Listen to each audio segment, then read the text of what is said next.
Temple could clinch a bye in the A-10 tournament by beating St. Joe's. Temple up 5 in the first. Samaj ends with a takeaway, gives it to Deontay Christmas. It's Christmas time. The Owls push the lead as high as 11.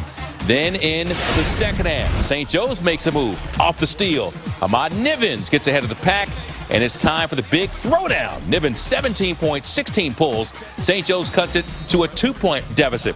Temple answers back. Christmas from 3. That's his 303. As an Owl, he finishes with 23 points, and big man Sergio Almost is better than Almost. He is right on point off the glass. 14 for Serge, and Temple surges to a 68-59 win with more from the Liacouras Center. The Liacouras Center. Here's Neil Hartman.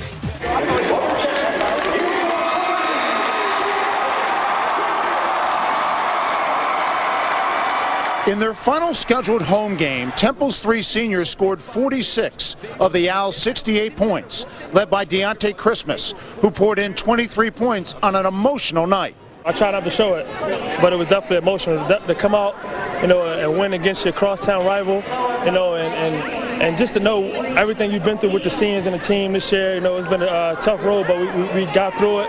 And I couldn't have painted this picture no better. Playing against St. Joe's and beating those guys, man, I couldn't have painted the picture no better. I couldn't ask for a better, and then for a better, senior night, beating St. Joe's. All the seniors had a great game. I had a lot of fun. I'm definitely going to miss the Liacouras Center. Unlike the previous 4 meetings between these two teams, which were determined by a total of 9 points, the Owls built a lead as big as 15 in this one and led most of the way. Well, we didn't make shots. They have a good game plan. They get somebody else going. It's not just Deontay Christmas. I thought they decided that they were going to go out winners here in their last Liacouras basketball game, and thought they really represented us well. And it's been a nice career for all 3 of them. And in particular, Deontay has had a fabulous college basketball career.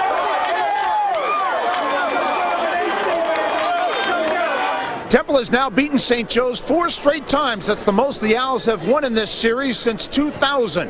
The win also assures Temple at least the 4th seed and a bye in the Atlantic 10 tournament next week in Atlantic City. At the Liacouras Center, Neil Hartman, Comcast Sports Net. Hello and welcome into Cherry Hill Nissan Sports Rise. I am Amy Fadul, and it's not called March Madness because it's calm. We've seen some great games this past week. Last night, the Temple Owls trying to cap off their Atlantic 10 tournament with the best prize of them all, the title and that automatic bid. But they had to get past Duquesne first. Deontay Christmas coming off a 20-point performance against Xavier to even get into this game.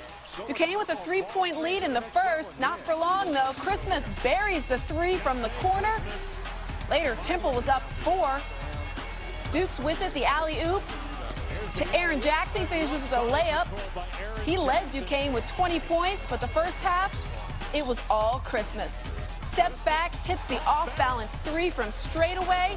Then Temple down 1, no worries. Christmas money from beyond the arc.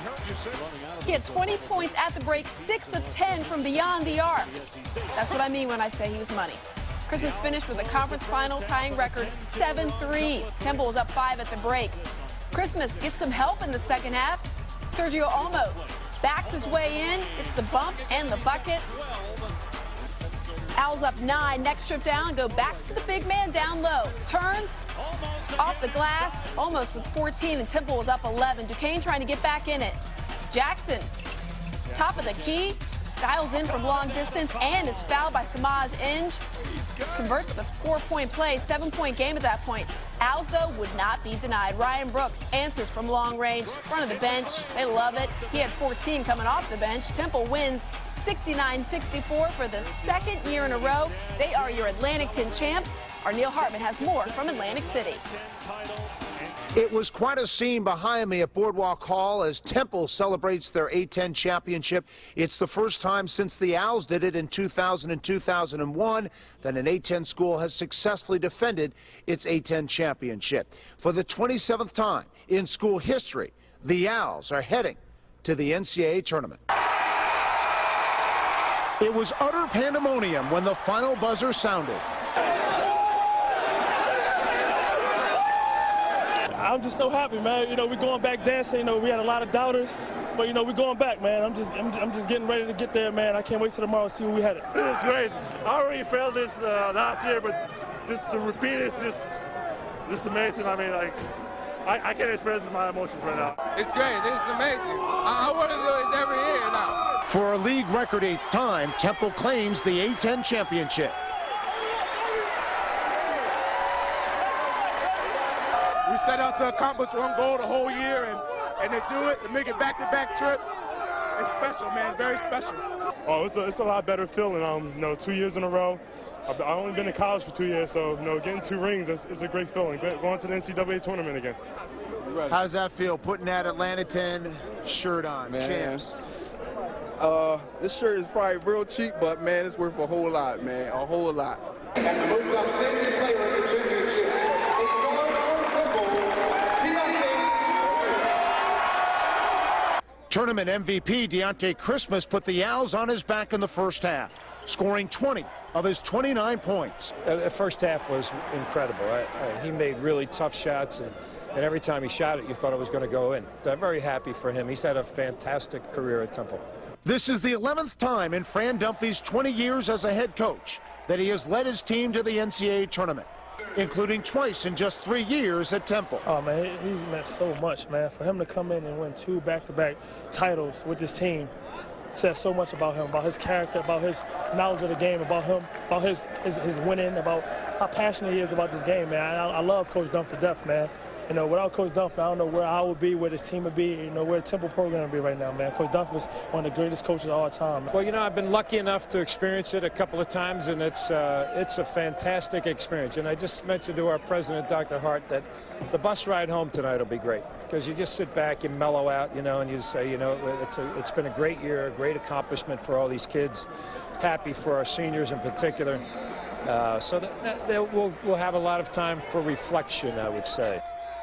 On that bus ride back to Philadelphia from Atlantic City, Fran Dunphy intended to speak to Hall of Famer John Chaney. The two have been in touch all weekend long via the phone, and it's been a smooth transition since Dunphy took over for Chaney in April of 2006. The Temple basketball program is back, and back in a big way. And by the way, the final score, 69-64, the same score a year ago when the Owls won the A-10 championship.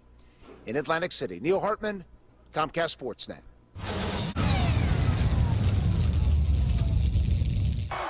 But our Pico power play today, we go back to the Temple Owls. Who else? Second straight season in a row, they take home the A-10 title, conference's first repeat winners in 8 years. It's also the Owls' record 8th title, which is the most in Atlantic 10 history. Deontay Christmas, 29 points, and a route to becoming the tournament MVP. Next up for Fran Dunphy's group, the NCAA tournament. Here's our schedule.